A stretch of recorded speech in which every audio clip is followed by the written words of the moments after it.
Recentemente foi inaugurado na cidade de Balneário Camboriú, em Santa Catarina, o prédio mais alto do Brasil e de toda a América Latina, quando consideramos apenas os edifícios residenciais. O empreendimento, que tem entre seus principais investidores o polêmico empresário Luciano Hang, dono das lojas Havan, atraiu a atenção e o dinheiro de várias celebridades e milionários que compraram uma das 119 unidades.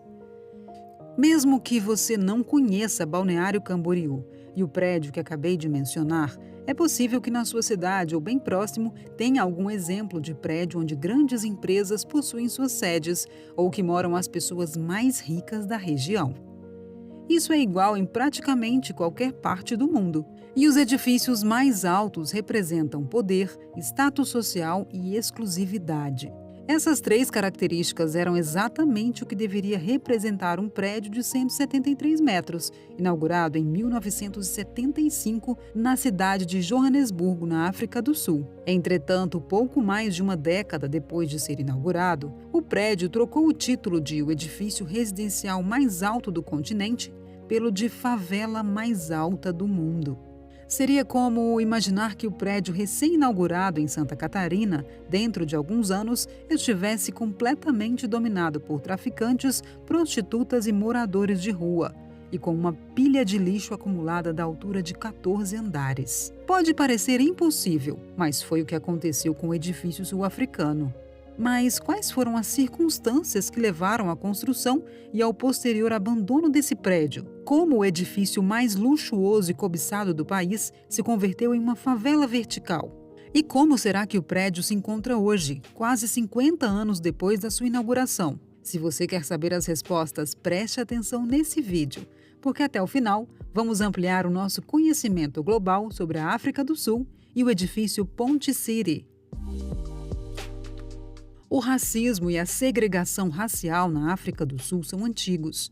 Porém, em 1948, se tornaram política de Estado, com o objetivo de manter os privilégios da minoria branca, que representava apenas 21% da população sul-africana.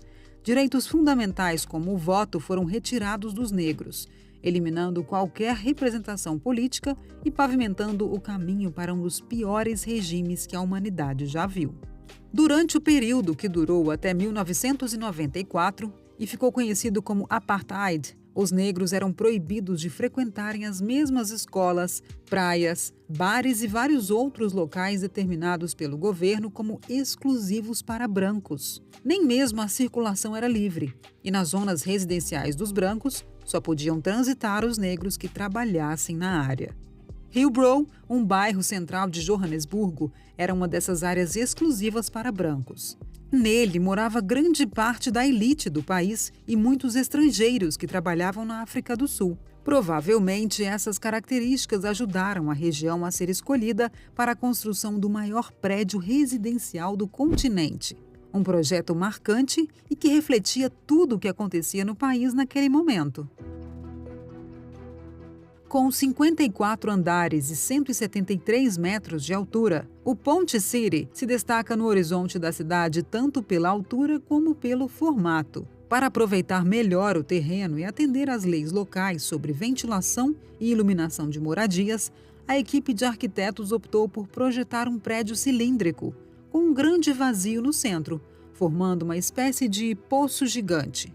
Ponte City estava dividido em 464 apartamentos de diferentes tipologias, desde apartamentos de 1 ou 2 dormitórios até as coberturas de 3 andares, com sauna, 2 suítes, escritórios e até um lounge para festas.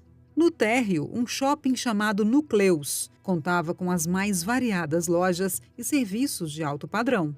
Para completar, na área externa existia parque infantil, quadras de tênis e piscina. Tudo foi pensado para ser uma aldeia moderna. Uma cidade dentro da cidade onde seus moradores pudessem se isolar do mundo exterior. Mas como tudo isso se converteu em uma favela? As obras se iniciaram em 1971 e apenas 4 anos depois o prédio foi inaugurado, com mais de 90% das unidades vendidas. Neste momento, esse era o endereço mais badalado da cidade e todo mundo queria morar na torre, que prometia as melhores vistas da cidade.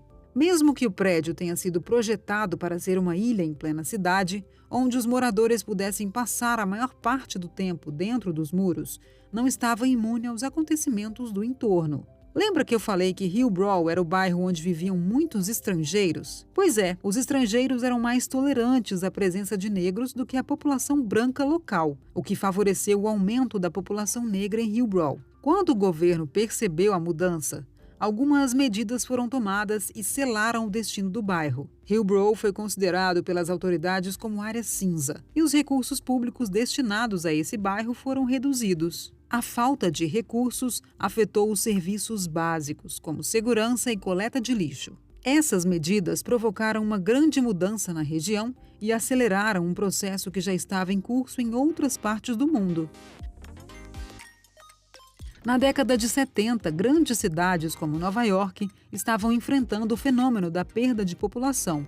Muitos habitantes, principalmente os ricos, saíram das regiões centrais em direção aos subúrbios, onde encontraram imóveis maiores, preços atrativos e maior qualidade de vida. Em menor escala, o problema também já afetava Joanesburgo, e o corte de recursos de Hillbrow acelerou a fuga de moradores. A falta de segurança abriu uma brecha para que várias organizações criminosas começassem a atuar no bairro, e na mesma medida em que os índices de criminalidade subiram, os moradores que tinham possibilidades abandonaram o bairro.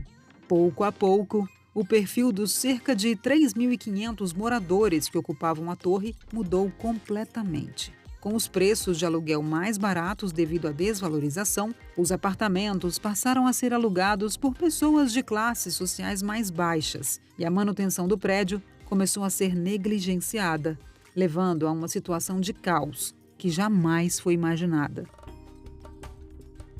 A situação foi se agravando durante a década de 80 e na década seguinte, quando finalmente acabou o apartheid, saiu de controle. Aqui eu preciso fazer um parênteses e explicar bem, pois pode parecer que com o fim desse cruel regime, a situação ficou pior. Porém, a realidade é que depois de décadas vivendo em uma bolha, a população branca passou a sentir e sofrer os mesmos problemas que os negros sofreram por décadas, vivendo em bairros sem os serviços públicos necessários. Nos anos 90, segundo algumas estimativas, aproximadamente 10.000 pessoas moravam no prédio, que, lembrando, tinha sido projetado para apenas 3.500 pessoas. Vários prédios da região foram sequestrados por organizações criminosas que passaram a controlar e utilizar os locais para suas atividades ilegais. Ponte City, por exemplo, se tornou um mercado do crime, onde era possível comprar entorpecentes, armas e contratar pistoleiros. Sem falar na transformação de vários apartamentos em bordéis. Além dos criminosos, o local também passou a servir de moradia para sem-tetos e imigrantes de várias partes do continente, muitos fugindo das diversas guerras e genocídios que assolavam a África. Essas pessoas viviam em condições pra lá de precárias. O fornecimento de água e a energia elétrica foram cortados, assim como a coleta de lixo.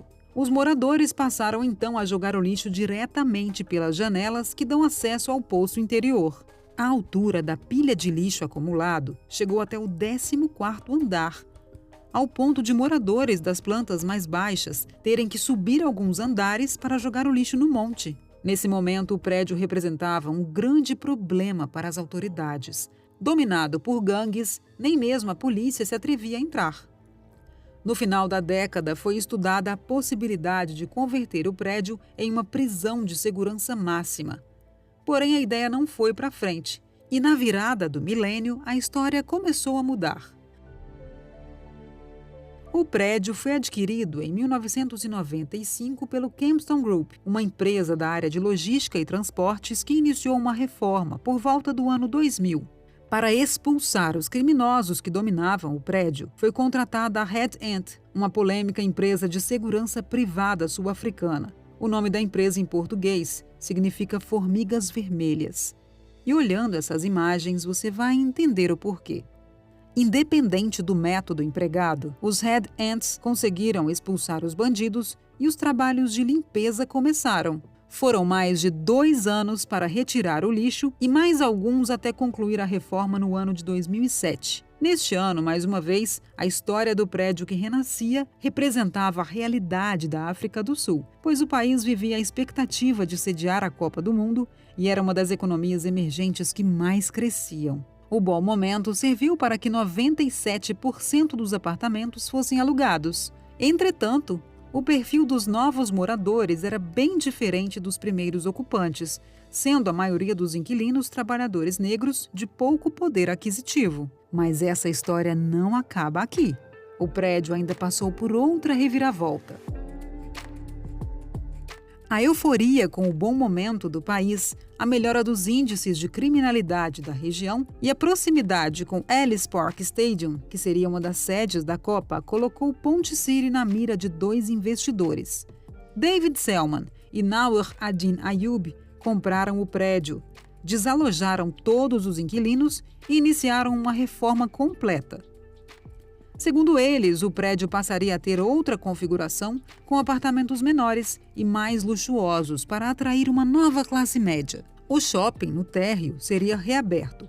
Várias lojas exclusivas, restaurantes renomados e uma academia estariam à disposição dos moradores. Seria um retorno triunfal aos anos de glória, mas em uma história cheia de reviravoltas, os efeitos da crise de 2008 afetaram os investidores, que saíram do negócio e a propriedade voltou para as mãos do Campton Group. A empresa terminou a reforma, porém com apartamentos mais simples, voltados para um público de menor poder aquisitivo. Hoje o prédio é completamente habitado e pode parecer curioso, mas em 2016 foi noticiado que existia até lista de espera por um apartamento. Atualmente, Ponte City conta com um forte esquema de segurança, onde os moradores só conseguem acessar o interior através de reconhecimento biométrico e passando por várias portas de segurança. Tudo para evitar que o crime volte a comandar o local. Os dias de glória e luxo podem ter ficado no passado, mas a fama é coisa do presente. Ponte City serviu de cenário para a gravação de vários filmes, entre eles o filme Resident Evil, o capítulo final, lançado em 2017. O lugar também se transformou em atração turística, sendo um ponto de parada quase obrigatório para quem visita Joanesburgo e quer conhecer um pouco da história da cidade e do país, que ainda carrega as consequências de séculos de segregação. Entre os atuais moradores, a grande maioria é negra e, curiosamente, os poucos brancos que vivem por lá ocupam as coberturas, que mesmo sem o luxo de décadas atrás, ainda são de 3 andares. O futuro para o prédio e para a região parece ser promissor. Longe do que os seus idealizadores previram, mas muito mais perto da realidade da maioria da população e do país. Se você gostou desse vídeo, tenho certeza que vai gostar desse aqui que está aparecendo na tela, sobre um edifício abandonado na Tailândia. É só clicar. Para você que assistiu até aqui, muito obrigada e até o próximo vídeo!